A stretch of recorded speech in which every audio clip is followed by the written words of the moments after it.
ತಾಯಿ ದುರ್ಗಾ ಮಾತೆ, ಜ್ಞಾನಶಕ್ತಿ ಸುಬ್ರಹ್ಮಣ್ಯ ಸ್ವಾಮಿ ಹಾಗೂ ನಮ್ಮ ಇಡೀ ಭಾರತ ದೇಶದ ಪವಿತ್ರ ಕ್ಷೇತ್ರವಾದಂತಹ ಕುಕ್ಕೆ ಸುಬ್ರಹ್ಮಣ್ಯ ಕ್ಷೇತ್ರ, ಸುಬ್ರಹ್ಮಣ್ಯ ದೇವರಿಗೆ ವಂದಿಸಿ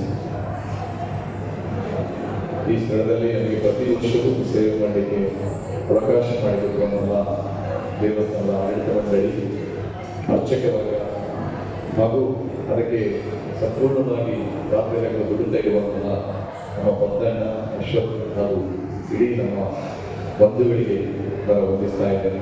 ಯಾಕೆಂತ ಹೇಳಿದ್ರೆ ನಮಗೆ ಇಲ್ಲಿ ಸೇವೆ ಮಾಡಬೇಕಂತ ಹೇಳಿದ್ರೆ ನಾನು ಪ್ರತಿ ವರ್ಷ ಹೇಳ್ತೇನೆ, ಇದು ಯೋಗ ಹಿಂದಿನ ಜನ್ಮದಲ್ಲಿ ಮಾಡಿಕೊಂಡು ಬಂದಂತಹ ಪುಣ್ಯದ ಫಲವನ್ನು ನಾವು ಕಲಾವಿದಾಗಿ ಅನುಭವಿಸ್ತಾ ಇದ್ದೇವೆ. ಇಂತಹ ಪುಣ್ಯ ಕ್ಷೇತ್ರದಲ್ಲಿ ಒಂದು ಕಲಾ ಸೇವೆಯನ್ನು ಮಾಡಬೇಕಿದ್ರೆ ನಮಗೆಲ್ಲರಿಗೂ ಕಲಾವಿದರಾಗಿ ನಮಗೆ ಸೌಭಾಗ್ಯ, ಅದನ್ನು ನಾವೆಲ್ಲರೂ ನಮಗೆ ಮಾಡಿಸಿಕೊಡ್ತಾ ಇದ್ದೀವಿ. ಕಲಾವಿದರೆಲ್ಲರ ಪರವಾಗಿ ಅವಧಿ ಕ್ಷೇತ್ರದ ಆಡಳಿತ ಮಂಡಳಿ ಪರವಾಗಿ ನಿಮಗೆಲ್ಲರಿಗೂ ಹೃತ್ಪೂರ್ವಕವಾದ ಧನ್ಯವಾದಗಳನ್ನು, ಅಭಿನಂದನೆಗಳನ್ನು ಈ ಮೂಲಕ ಅರ್ಪಿಸ್ತಾ ಇದ್ದೇನೆ. ಅದರ ಜೊತೆಗೆ ಕೇವಲ ಕಲಾವಿದನೆ ಮಾತ್ರ ಅಲ್ಲ, ಕಲಾವಿದರ ಆರಾಧನೆ ಕೂಡ, ಕಲಾವಿದರಿಗೆ ಸನ್ಮಾನ ಮಾಡುವ ಮೂಲಕ, ಅವರನ್ನು ಗೌರವಿಸುವ ಮೂಲಕ ಅದಕ್ಕೂ ತಮ್ಮಗಳ ಆಶೀರ್ವಾದ, ಸಹಕಾರ ತುಂಬ ಇದ್ದೇ ಇದೆ. ಆ ಕಲಾವಿದರನ್ನು ಗೌರವ ಮಾಡುವಾಗ ಅರ್ಥ ಆಗುತ್ತೆ. ಯಾಕಂದ್ರೆ ಅದು ಕೂಡ ಕಲಾವಿದರ ಒಂದು ಪುಣ್ಯವೇ.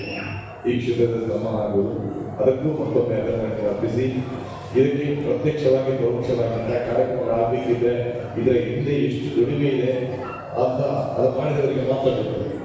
ಆದ ಕಾರಣ ಅವರೆಲ್ಲರಿಗೆ ನೀವು ಬೆಂಬಲವಾಗಿ ಸಹಕಾರವಾಗಿ ನಿಂತ ಕಾರಣ ಅವರಿಗೆ ಮಾಡಲಿಕ್ಕೂ ಅನುಕೂಲ ಆಗುತ್ತೆ. ಇವತ್ತು ವರುಣ ದೇವರ ಕೃಪೆ ಕೂಡ ನಮಗೆ ಆಗಿದೆ. ನಿನ್ನೆ ಕೂಡ ಇಲ್ಲಿ ಮಳೆ ಬಂದಿದೆ ಅಲ್ವಾ, ಬೇರೆ ಕಡೆ ಇರಲಿಲ್ಲ.